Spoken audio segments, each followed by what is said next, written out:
What's up guys, it's Will back again, and today's review is War for the Planet of the Apes. War for the Planet of the Apes is a sci-fi action film that was directed and co-written by Matt Reeves and is the third and final installment in the rebooted Planet of the Apes franchise. War for the Planet of the Apes takes place in a dystopian future where the two dominant species in intelligent apes and humans are at war with one another. The apes simply want to live in peace with humans, but the remaining humans seek to destroy the apes because they wish to re-establish their dominance and place in the top spot on the food chain, among other reasons. The apes, led by Caesar, played by Andy Serkis, attempt to seek out the remaining humans who are led by a man known simply as the Colonel, played by Harrelson, and try to resolve things, but tensions escalate until war between humans and apes becomes an inevitability, and the rest of the film is spent watching Caesar and his fellow apes battle the world's remaining humans in a war that will decide the fate of both species. Okay, so I was definitely looking forward to this final installment in the Planet of the Apes franchise because I enjoyed the first two overall.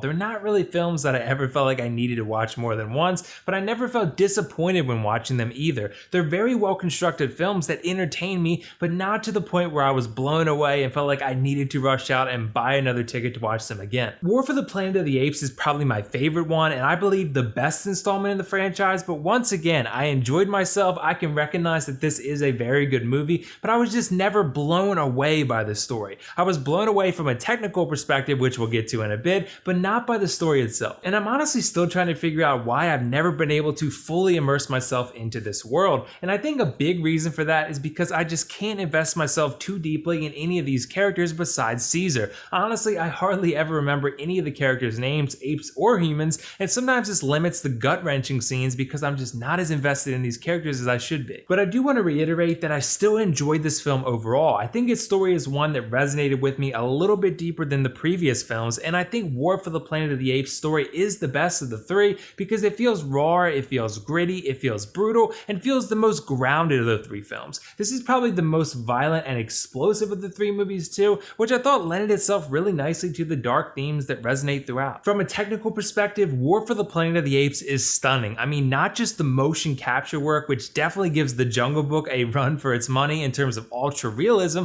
but also in the cinematography itself. This is one exceptionally shot film that I was continuously amazed by. For a big box office summer film like this, you don't expect to see such artistic cinematography, but Planet of the Apes delivered just that. I was super impressed in that regard. In terms of the motion capture, yeah, like I said, this film definitely rivals The Jungle Book in the visual effects department, and I'd be shocked if it wasn't nominated for an Oscar in the visual effects category come 2018. The motion captured apes blend in with their surroundings and the human characters seamlessly. It absolutely looks and feels as authentic as it possibly could. This movie really helps raise the bar for visual effects in film. I also got to give credit to Andy Serkis for once again proving that he is the absolute best in the business when it comes to motion capture work. This dude is so incredibly talented that he can go from Smeagol and Gollum to Ulysses Claw to Caesar, the leader of the apes. His motion capture work is on another level, and he's certainly closing in on being the first actor to be nominated for an Oscar from a motion capture role. Harrelson is also really good here. He plays the villain known solely as the Colonel, and as the film progresses and you learn more about his character, you realize that he has depth to him. He's not just a deranged lunatic that wants to kill apes for the hell of it, and that depth combined with a great performance led to what is ultimately a very well done character. There's really only one other con I have for this film, and that's the pacing. This is definitely a long movie with a runtime sitting around 2 hours and 20 minutes, and the way that the story progresses occasionally feels uneven.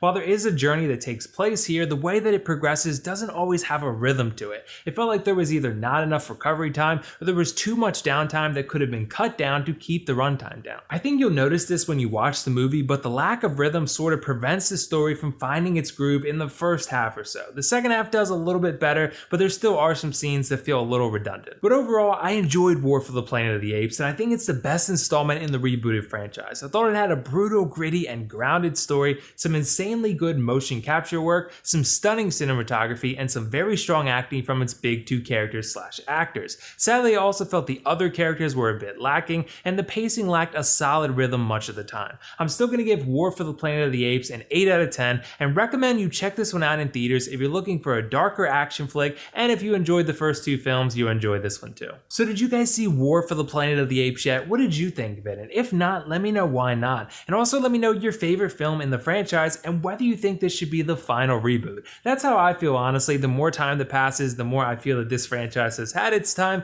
and it's becoming a little outdated. Either way though, let me know your thoughts. That's all for now though. This is WillFoxification signing off. See you in the next video.